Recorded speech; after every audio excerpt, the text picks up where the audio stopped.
Sveiki, gyvi, gaidžiukai. Noriu pasidžiaugti, kad Lietuvos krepšinis daro žymiai įdomesnis. Dabar jau gali stebėti iškart 2 varžybas. Kašiai Mahankės, ane? Gali pamatyti ne tik kaip ded iš viršaus, ane?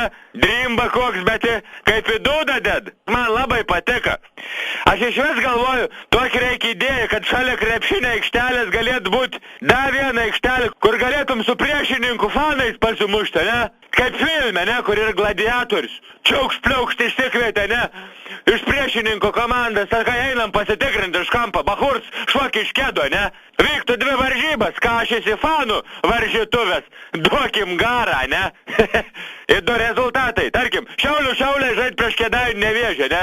2 rezultatai. Nugalėjai Šiaulių krepšininkai, Šiaulių, pavyzdžiui, ne?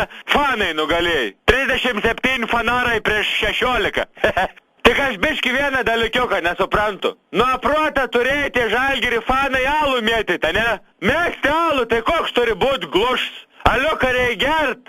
Ir iš vis, jeigu jau meti alų, tai į tokius pacanus, į tokius bahurs, kaip Tanuka Berts Nilsens, ne?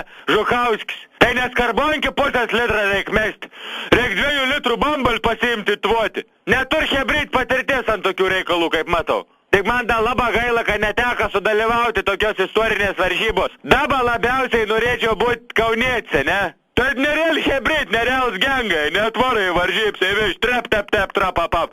Šiaulios dar taip nėra buvę, kiek esu sirgis.